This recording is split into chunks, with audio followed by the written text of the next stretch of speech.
She walked into his office with a swagger that suggested an easy payday. Until the door opened with a gentle creak, he'd been enjoying a friendly game of chicken with a bottle of peach schnapps sitting atop the desk, waiting to see who would blink first.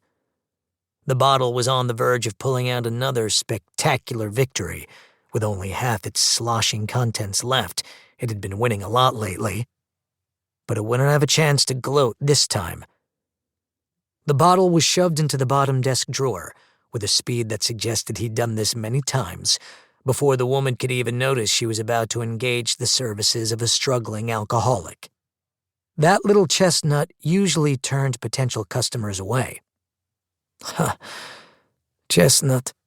God bless us, everyone, he thought to himself, wondering what could make a person desperate enough to come to see him on the merriest day of the year. Her sultry voice was like a mug of hot chocolate spiked with whiskey, or a bit of schnapps. "You are Morris Baker?" she asked. "The private detective?" "That's what it says on the door, ma'am," Baker responded, steepling his fingers together. "If not, then I'm probably in the wrong office." He pointed to the door, whose frosted glass proclaimed, "Morris E. Baker, Private Investigations." The little joke was meant to put clients at ease, but it didn't seem to work on this one. Morris Baker had learned to read body language as a cop, and saw an almost imperceptible twitch as the woman's muscles tensed with... what? Nerves? Indignation?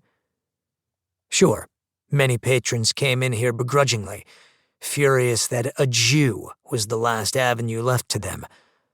But sometimes it was only when you were out of choices that you realized why they're called the chosen people.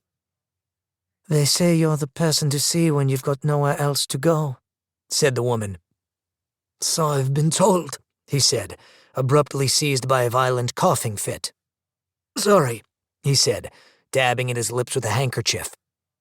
"Just a slight cold is all. Please, sit." The woman did not comply, took an apprehensive step backward. "They say there's some sort of flu going around," she whispered, as though it were a juicy piece of hair salon gossip. "From that Yang terrorist, you know? He brought it over here as a..." She screwed up her face in concentration, obviously trying to remember something. "A biological weapon. That's it." "I wouldn't know anything about that," Baker lied, knuckles curling behind the desk. He tried to keep a smile against the ugly piece of HUAC propaganda she'd swallowed like a gluttonous trout. "Please sit, miss..." "It's Mrs.," she corrected him, sitting down in the uncomfortable wooden chair reserved for optionless schlemazzles and lifting a silken veil from her young and pretty face. Baker couldn't help but notice a poorly concealed shiner under the woman's left eye. "Mrs. Ann Kissinger," she said. "My apologies," said Baker. "How can I help you today, Mrs. Kissinger?" "It's my husband, Henry. He's gone missing." "I see." Baker coughed again and opened his notebook to a fresh page, grabbing a fountain pen off the inkwell. "And your last name, that's with 2 S's? Anne nodded, and he scribbled the name Henry Kissinger at the top of the page. "Now," Baker said, looking up, "I'm going to ask you a question, Mrs. Kissinger, and I don't want you to be offended in any way. It's something I ask all potential clients." "Go ahead, Mr. Baker. Ask your question." "Well, like you said upon your arrival, I've got a certain reputation for taking on hopeless cases. I'm curious what makes finding your husband worth my time. Why, for instance, have you not gone to the police?" He held his breath, desperately hoping she wouldn't get up and walk out in a huff. Baker couldn't afford to lose this one.